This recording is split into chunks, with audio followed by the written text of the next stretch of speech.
The bank statement shook in my hands as I stood in the middle of my kitchen, still in my scrubs from a 12-hour shift at the hospital. $47,000. Gone. The account that should have held my twins' college funds. Years of birthday money, Christmas gifts, my overtime hours, their dad's life insurance payout, showed a balance of $3.42. "Mommy, why are you crying?" Ella asked, looking up from her homework. At 8 years old, she was already too perceptive for her own good. "Just tired, baby," I lied, quickly wiping my eyes. "How's the math going?" Her twin brother Ethan glanced up. "Mrs. Peterson says we're the best in class at fractions. She thinks we should try for the advanced program next year." Advanced program, which required fees, which required money I'd been saving in the account that was now empty. My phone rang. "Dad." "Hey, kiddo." His voice was casual, like he hadn't just destroyed my children's future. "Listen, we had to move some money around for Caleb's situation." "Caleb's situation?" My voice was deadly quiet. "You mean his third DUI? The one where he hit a family's car. He made one mistake." "Third DUI, Dad." "Third. Don't be dramatic, Sydney. He's facing real prison time. Your kids aren't even smart enough for college anyway. Caleb needs this more." The words hit like physical blows. Not smart enough. My twins, who were reading 3 grades above level, who built elaborate Lego cities and explained their architectural choices, who asked questions about the stars that sent me to Google for answers. "You stole my children's college funds," I said flatly. Mom's voice joined the call. Of course it was on speaker. "Family helps family, Sydney. Except you, apparently. You've always been selfish." "Selfish?" I laughed, but it came out cracked. "I paid for Caleb's first rehab. And his second. I co-signed his car loan that he defaulted on. I've been helping family for years." "That's what family does," Mom sniffed. "Without keeping score. How did you even access the account?" Silence. Then Dad. "We're still listed as custodians from when you were a minor. You never removed us." The account I'd opened at 17, when I'd started saving for college. They'd insisted on being custodians to help. I'd been adding to it ever since, never thinking to change the permissions after I became an adult. After I became a mother. After I became a widow. "That money included Nathan's life insurance," I whispered. "My husband, killed in Afghanistan 4 years ago. You stole from your dead son-in-law. From your grandchildren. Caleb is our son." Mom shrieked. "He needs us. And my children are your grandchildren.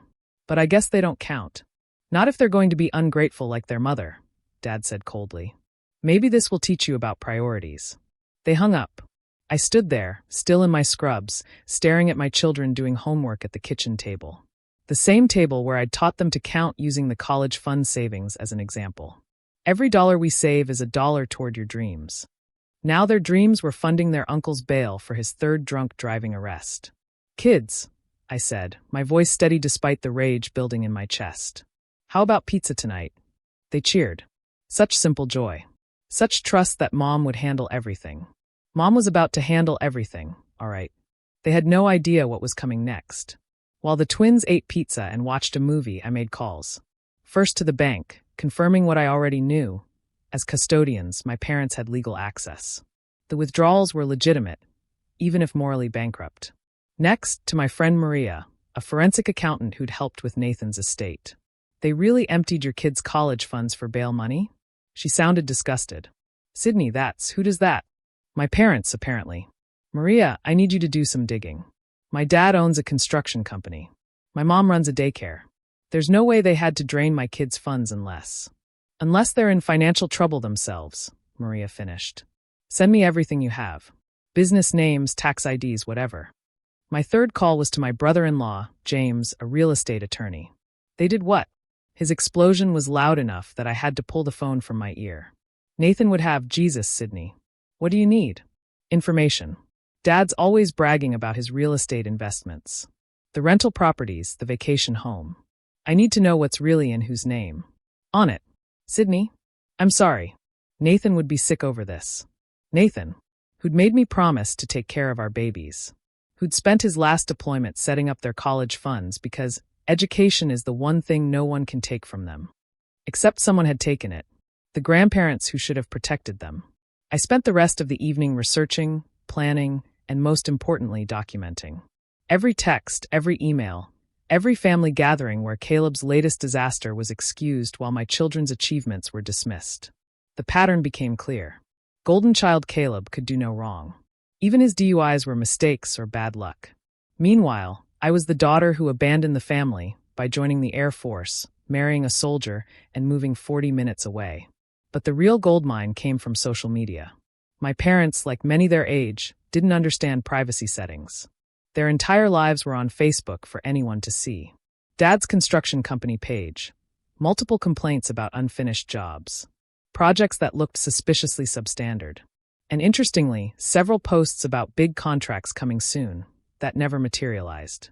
Mom's daycare page. Glowing reviews from 5 years ago, then a sharp decline. Recent comments about unexpected closures and staffing issues. One parent mentioned reporting them to state licensing. Then I found Caleb's Instagram. My chronically unemployed brother, who needed bail money, was posting from Vegas 2 weeks ago. Bottle service. VIP sections. Stacks of cash on tables. Just a little pre-celebration before court.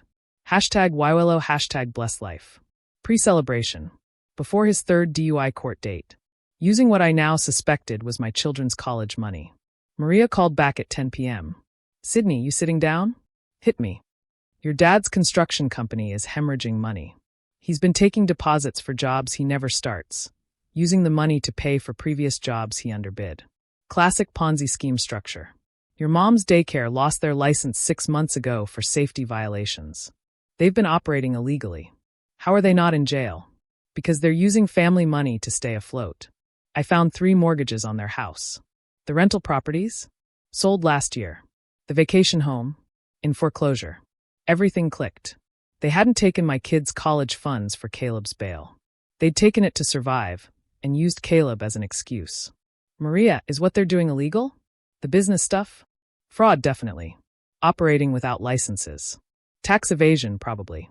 Sydney, your parents are looking at serious charges if anyone reports them. Interesting, I said calmly. Thanks, Maria. Send me everything. James called next with his findings. The properties are gone, but here's the kicker. They transferred everything to Caleb's name 2 years ago to protect assets. He owns their house on paper. Caleb, the 3-time DUI offender, owns their house? Yep. And if he goes to prison, the house could be seized for damages to his victims, I finished. A plan formed in my mind. Clear, cold, and absolutely justified. The next morning, I dropped the twins at school and made my first move. I walked into the state licensing office with a folder of screenshots from Mom's daycare Facebook page. I'm concerned about the safety of children at this facility, I told the investigator. They're advertising as licensed, but multiple parents have mentioned they lost their license months ago. The investigator's eyes widened as she reviewed the evidence. Ma'am, if this is true, this is criminal endangerment of minors. We'll investigate immediately. Next stop, Dad's angry customers. I'd found 5 through Facebook who'd been scammed.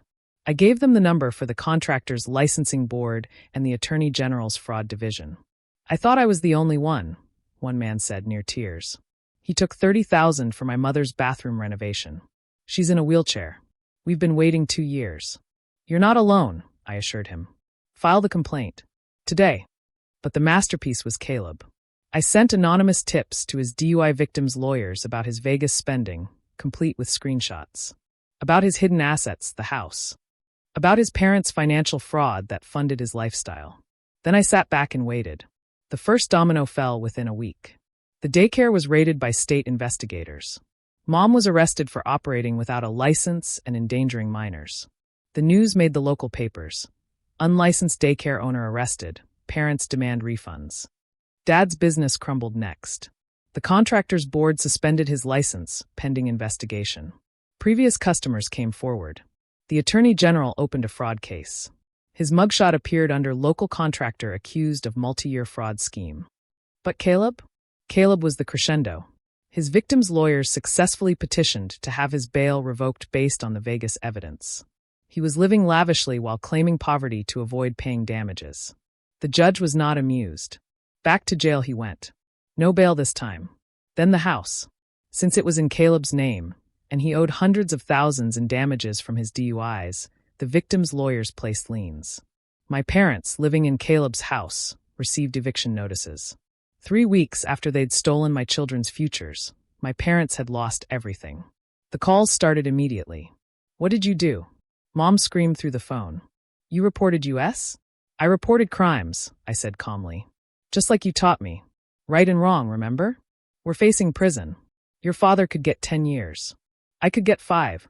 Caleb's facing 15 with his priors. Guess you can be a prison family together. This is your fault. Dad joined in. If you just understood family loyalty. I understood perfectly. You stole from your grandchildren to fund fraud and bail out your drunk son. That's the family loyalty you taught me. We'll be homeless. Mom wailed. The house is being seized. Wow, homeless? That must be scary. Good thing the twins and I have our apartment. Oh wait, we might lose that too since I was counting on their college funds for emergencies. Sydney, please, Dad's voice cracked. We're sorry. We'll pay it back. With what money? The deposits you stole from customers?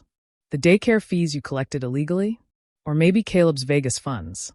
Silence. Here's what's going to happen, I said coldly. You're going to write a letter to Ethan and Ella explaining why their college funds are gone. You're going to admit you stole from them. And you're going to promise, in writing, to pay back every penny with interest. We can't. Then I guess I'll see you at your trials. I'll be the one in the front row with my not smart enough for college children, taking notes on what happens to thieves. They sent the letters. Handwritten confessions that I immediately had notarized and filed with my lawyer. 6 months later, I sat in a courtroom watching my father get sentenced to 8 years for fraud. My mother got 3 years for child endangerment. Caleb got 20 years.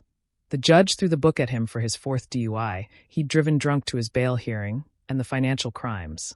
The twins were with James and his wife. I'd told them their grandparents and uncle were in timeout for making bad choices. They'd understand more when they were older. As they led my parents away in handcuffs, Dad looked at me. How could you? Family helps family, I quoted back to him. Except you, apparently. The recovered assets from the fraud cases were being distributed to victims. As one of the victims, they'd stolen from me after all.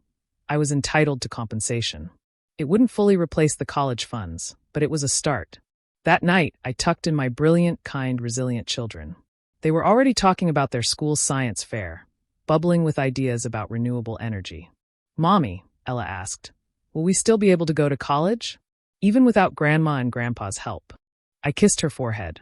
Baby, you were never going to college with their help. But you know what? We don't need them.